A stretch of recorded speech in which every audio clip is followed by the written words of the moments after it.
ហើយអ្វីកម្ពុជាចាញ់ពីថៃលើទំព័រសារព័ត៌មានអន្តរជាតិតើប្រិមិត្តធ្លាប់ចាប់អារម្មណ៍ទេថាឲ្យតែមានរឿងចម្រូងចម្រាសរវាងកម្ពុជានិងថៃស្ថាប័នព័ត៌មានអន្តរជាតិធំៗហាក់ដូចជាសរសេរលំអៀងទៅខាងភាគីថៃច្រើនជាងហើយអ្វីបានជាសម្លេងកម្ពុជាហាក់នៅស្ងាត់ជ្រងំលើឆាកអន្តរជាតិថ្មីនេះលោក Cassie Bonnet ប្រធានសហភាពពាណិជ្ជកម្មអាមេរិកនៅកម្ពុជា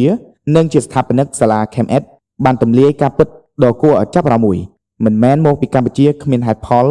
ឬខ្វះច្បាប់អន្តរជាតិការពារនោះទេតែបញ្ហាធំបំផុតគឺទីតាំងភូមិសាស្ត្ររបស់អ្នកកាសែតបរទេសស្ថាប័នព័ត៌មានខ្នាតយក្សដូចជា Reuters,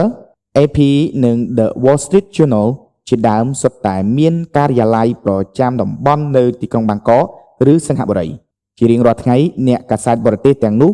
រស់នៅហូបចុកនិងស្និទ្ធស្នាលជាមួយប្រភពព័ត៌មានឬអ្នកវិភាគថៃពេលមានរឿងកើតឡើងពួកគេងាយនឹងទទួលយកមុំពីខាងភាគីថៃចំណែកឯសម្លេងពីកម្ពុជាវិញគឺស្ទើរតែគ្មានដោយសារតែយើងខ្វះវត្តមានអ្នកកាសែតបរទេសប្រចាំការផ្ទាល់នៅទីក្រុងភ្នំពេញ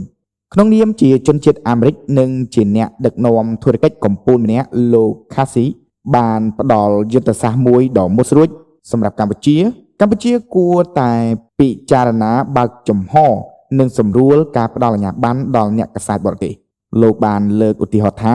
សហរដ្ឋអាមេរិកមិនមានការតម្រូវឲ្យអ្នកកាសែតមានអាជ្ញាប័ណ្ណតឹងរ៉ឹងនោះទេភាពសេរីនិងងាយស្រួលនេះហើយ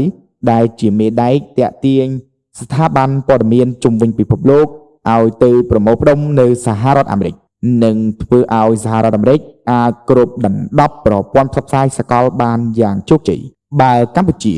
កែបទបញ្ញត្តិអ្នកកាសែតឲ្យកាន់តែទូលាយវានឹងតាក់ទាញស្ថាប័នព័ត៌មានបរទេសឲ្យមកបោះទីតាំងនៅភ្នំពេញកាន់តែច្រើនកាលណាពួកគេមករស់នៅទីនេះផ្ទាល់ពួកគេនឹងមើលឃើញការពិតជាក់ស្ដែងពួកគេនឹងយល់ប្រវត្តិសាស្ត្រនិងច្បាប់របស់កម្ពុជា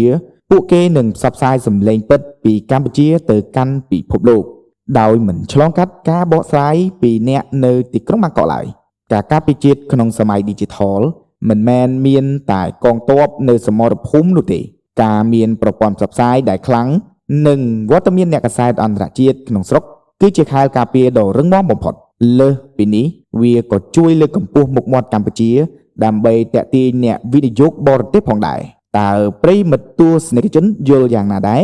តើដល់ពេលហើយឬនៅដែលកម្ពុជាត្រូវសម្រួលច្បាប់ដើម្បីទាក់ទាញស្ថាប័នព័ត៌មានបរទេសធំៗឲ្យមកតាំងការិយាល័យនៅភ្នំពេញសូមបញ្ចេញមតិខាងក្រោមវីដេអូនេះសូមអរគុណពី